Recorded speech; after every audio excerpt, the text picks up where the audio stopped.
Hey everybody, this is D Hunter bringing another action figure review. Today, we're going to be looking at the McFarlane DC Multiverse Batman by Todd McFarlane.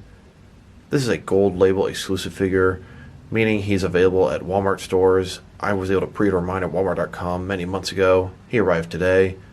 This is Batman, designed by Todd McFarlane himself. Todd McFarlane is the guy who created Spawn, and he also runs the McFarlane DC Multiverse line. So let's take a look at the packaging here. As you can see at the top, gold label, ages 12 plus, McFarlane toys, 22 points of articulation, and here is Batman. Kind of an odd choice. This is a unique design that Todd made himself and designed. Looks almost like a sort of post-apocalyptic Batman or some sort of steampunk Batman. He looks older. He's got spiked armor all over him, goggles, some knives in there. DC Multiverse Batman. One side, Batman, designed by Todd McFarlane. You can see designed by Todd McFarlane up here. On the other side, simply says Batman. At the bottom, there is a barcode, in case that helps anybody, as well as a bunch of credits. And then the back, here's Todd McFarlane's Batman posed up in the city. And here's a bunch of other DC McFarlane Multiverse figures you should check out. So with no further ado, let's open them up. And I did end up getting two of these figures, one of which to open and enjoy, the other one to keep unopened in my complete 6 and 7 inch Batman related unopened action figure collection. I do believe I saw an interview with Todd McFarlane where there's going to be another variant of this Batman. Well, we'll see what happens. Alright, now that we got this figure out of the package, here he is with all of his accessories laid out. He does come with a display stand, a collector's card, some removable goggles, and then two large knives, which are unusual accessories for a Batman figure, but it's better than a big old gun. Now this is Todd McFarlane's first take on his own design of a Batman figure, and I'm a little surprised what he came up with. I mean, it does scream Todd McFarlane, but I was thinking he might do some classic comic version as it would have been drawn by him. So let's check this figure out. I'll say starting with his face. His skin looks a bit gray and old, but his cowl looks fantastic. I love the long ears, the personality above the brow. It looks great. He's got that cape that goes up on the shoulders, big old bat symbol on the chest. His outfit looks very nice. It looks like it's made of a material, not just plastic. He's got spiked armor, more knives on his belt. This is not your traditional Batman. He does kind of scream steampunk or post-apocalyptic future, dystopian. Interesting design. Looks like he's got double jointed elbows, double jointed knees. His cape, it kind of reminds me of the Flashpoint Batman. Looks like he can holster his knives over here. Overall, this guy's looking good. Now let's check out his accessories, and let's start with the boring stuff. So here's his display stand, typical McFarlane stand, black perfect circle, says DC at the bottom. It's got one peg for the peg holes on his feet. It's very basic, very thin. Now let's check out his collector's card. Here's this Batman drawn in front of the city. You can see Batman designed by Todd McFarlane. On the other side, it says Todd McFarlane original design from 2020. Pretty interesting, pretty cool. Now let's look at his knives. They're completely bronze, or maybe it's supposed to be gold for gold label, but they look bronze to me. They're pretty basic in the sculpt, and I'm not a big fan of Batman carrying these giant knives or swords. Here he is, holding the knives. And here he is, holstering the knives. And I love how he can actually reach back and pull the knife out of the holster. McFarlane has some really nice articulation. I'm enjoying it quite a bit. Now let's look at his goggles. They're made of a soft material, got a lot of give to them, rubbery. You can see the texturing along the top. It's going to wrap around the top and the sides of his head. And it's got some bronze goggles at the front. One sticks out a little bit. Here he is without the goggles. And here with the goggles on. You can also display them a little bit above his eyes on his forehead. Now that we've taken a pretty good look at both the figure and his accessories, now let's check out his height. From bottom to top, he's sitting at about 7.3 inches tall, and if you go to the top of the ears, almost 7.6 inches tall. His 7.3 inch head height is going to translate to about 18.5 centimeters.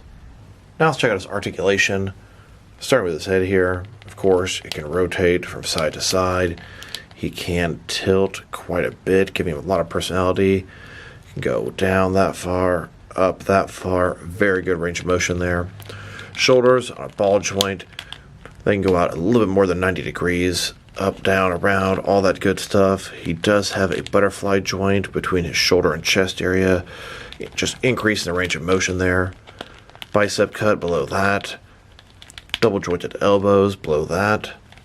His wrist has a ball. It can rotate, and it's going to be hinged as well. He's got a ball joint in his upper torso here. It can rotate around. It can also go forward and back. He's got another ball joint at his waist. It can rotate around and also go forward and back, giving him a very nice range of motion in his torso. Legs, they can go out about this far. Not a ball joint, but a similar type concept. They can rotate a little bit here. Forward, about that far, not too much. Back, about that far.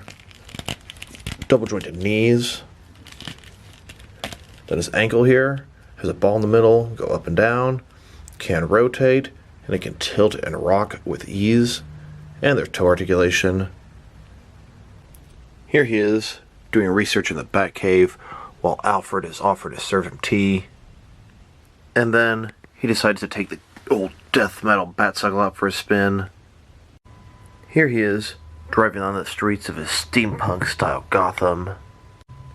Max Gibson and Terry McGinnis watch this Batman drive by, and Terry McGinnis says, "One day I'm going to be just like him." Now let's check him out, compared with some other action figures. Starting off with some other McFarlane DC Multiverse figures. Here he is, next to a few different comic-style McFarlane DC Multiverse Batman figures. Here he is, next to all the different Bruce Wayne as Batman figures that McFarlane has made so far. And I guess, technically, these are all Bruce Wayne as Batman as well. Here he is, in front of my entire McFarlane DC Multiverse collection. So far, I've got a total of 51 different figures if you count all the variants, and 2 vehicles, and I'm not even fully caught up.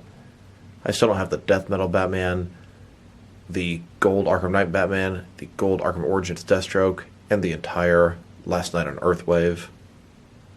And a slightly more aerial shot of the entire collection. He totally reminds me of this DC Direct Earth 2 Batman. He also kind of reminds me of this Nightmare Batman from Batman vs. Superman.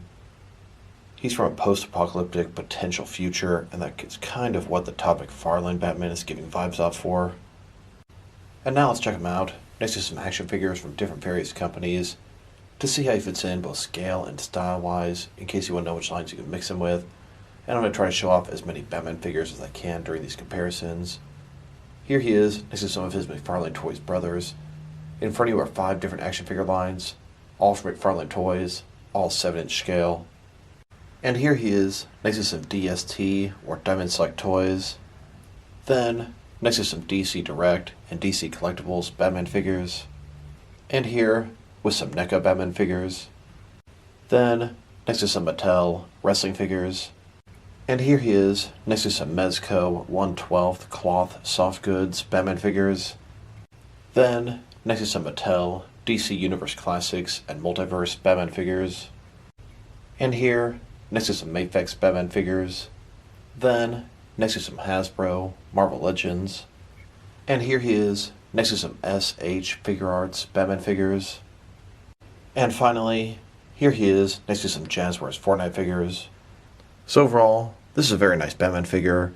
He's a cool Batman, and that's exactly what Todd McFarlane was going for, so he definitely achieved his goal. But if I were to pick a Todd McFarlane Batman, I would love to see something that Todd McFarlane sculpted and designed based off a blue and gray 70s style Batman. That would be something absolutely amazing. I do hope these Todd McFarlane Batmans is something that's going to keep coming. I would love to see what else he can cook up. He can make some really cool, crazy, weird designs, but I know he could do something really nice, classic as well. So overall, this guy's articulation is pretty nice. Everything you'd expect from a McFarlane Multiverse figure. The accessories are kind of weak. I really don't like the knives.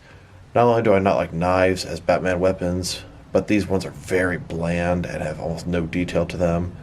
His goggles, frankly, they look kind of weird. I actually really like the way he looks with the goggles off. His head sculpt is very nice. So if I were to rate this guy, I'd probably give him a 7 out of 10. It's just not exactly my type of Batman, but it's still a very nice figure.